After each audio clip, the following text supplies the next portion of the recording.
This video is in the form of an audiobook. It contains subtitles so you can follow carefully. Chris stares at a list of goals on his desk. They're brilliant, bold, and inspiring, but untouched. He isn't lazy, or is he? The real reason he's stuck isn't about energy, it's about psychology. Welcome to the trap of being driven, without discipline. Chris sat at the edge of his bed, Monday morning sunlight leaking through the blinds. On his nightstand was a notebook filled with carefully written goals. Wake up at 5 a.m. Run 3 miles. Write for 2 hours. No distractions. He felt it, that burst of ambition that shows up when the week is new and hope is high. In his mind, this was the week he'd finally get his life together. He even watched a 10-minute motivational video before brushing his teeth. The voice in that video had shouted things like, "You have to want success as badly as you want to breathe." And for a few hours, Chris did want it that badly. But by noon, the fire had dimmed. He'd gone down a rabbit hole of emails, then social media, then an impromptu nap. His big morning plan quietly dissolved into what felt like just another unproductive day. And by evening, that familiar guilt returned. Chris kept wondering, what's wrong with me? Why can't I hold on to that motivation? But here's the truth, there was nothing wrong with Chris. What was wrong was the story he'd been sold, that discipline is powered by intensity, that you need a burning fire in your chest to keep going. But fire burns out. Emotion is unstable. Energy crashes. The truth is, discipline doesn't begin with adrenaline or excitement. It begins with a decision, repeated so often that it becomes identity. It's not about having explosive mornings. It's about having small, dull, consistent actions you can repeat even when you're not in the mood. Chris didn't need another motivational high. He needed something sustainable, a system so grounded it didn't require willpower. That realization would change everything. Tuesday morning. Chris opened his eyes, glanced at the clock, 6:47 a.m. Not exactly the 5 a.m. wake-up he had written in his notebook, but still early enough to salvage the day. But something odd happened. He stared at the ceiling and thought, I already broke the plan. Might as well start fresh next Monday. Then he turned over, pulled the blanket up, and drifted back to sleep. This wasn't laziness.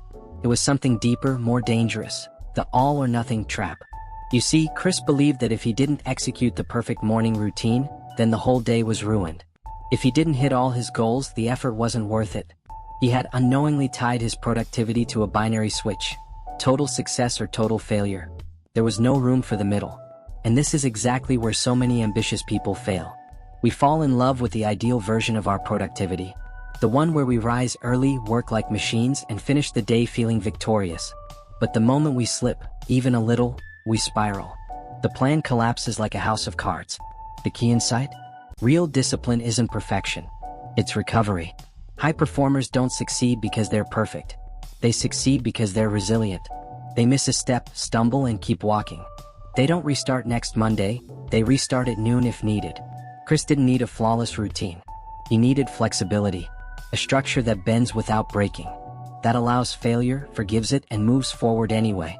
From this moment on, Chris would begin rebuilding his identity, not as someone who always wins, but as someone who always returns. And that made all the difference. It was Thursday afternoon, and Chris sat on his balcony, nursing a cup of lukewarm coffee. The week had slipped through his fingers again. The guilt buzzed quietly in the back of his mind. Another week of unfinished to-do lists, half-started projects, and wasted motivation. Then something clicked. Instead of writing a full business proposal or hitting the gym for an hour, Chris asked himself, what's the smallest useful thing I can do right now? The answer was simple, 1 push-up. So he dropped to the floor and did it. And then, just like that, he did 2 more. Then, 10 minutes later, he sent 1 important email that had been haunting his inbox for days. That was the beginning of a massive internal shift. Chris had discovered the power of micro wins, small, repeatable actions that built momentum instead of draining it. Not huge victories, not overhauls, but humble progress that chipped away at resistance and rewired his brain for movement. This wasn't about being lazy. It was about understanding that the nervous system, when overwhelmed, shuts down. But when it feels safe, with tiny, manageable steps, it says, okay, maybe we can do this. The lesson? If your ambition feels heavy, shrink the task until it feels laughably doable. Want to write a book? Open a document and type 1 sentence. Want to get fit? Walk for 5 minutes. Want to launch that idea? Make 1 phone call. Every action teaches your brain that you're the kind of person who shows up. And once that identity locks in, motivation follows naturally. That Thursday, Chris didn't finish a business plan or run 10 kilometers. But he started a chain reaction. He moved. He followed through. He won quietly but powerfully. Chris sat on the edge of his bed one morning, staring blankly at his to-do list. Again, it was long, ambitious, color-coded, useless. He'd done none of it. Frustrated, he muttered, "Why do I keep sabotaging myself?" But then something clicked. Chris remembered a phrase from a podcast. If your brain is lazy, stop feeding it tasks that require willpower. Feed it systems it can't ignore. That hit him hard. So he ran an experiment.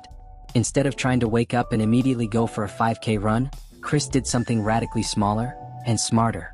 After brushing his teeth, he dropped to the floor and did 10 push-ups. No overthinking, no debating, no deciding. It was anchored, automatic, effortless. He called it a discipline trap. A habit so tiny, so obvious that his lazy brain couldn't argue with it. No resistance, no guilt, just action. Soon, brushing his teeth triggered push-ups. Washing his mug triggered journaling. Turning off the TV meant setting out tomorrow's clothes.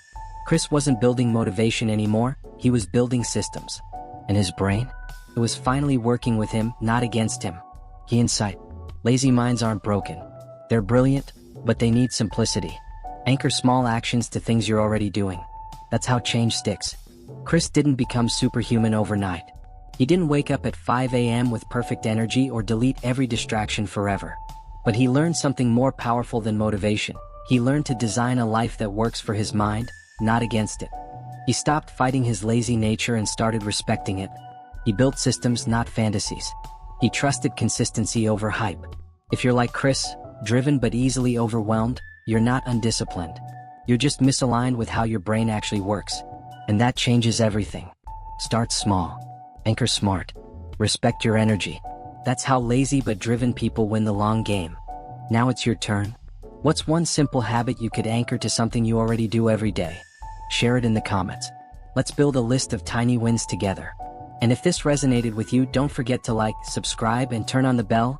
We've got more real talk coming your way every week.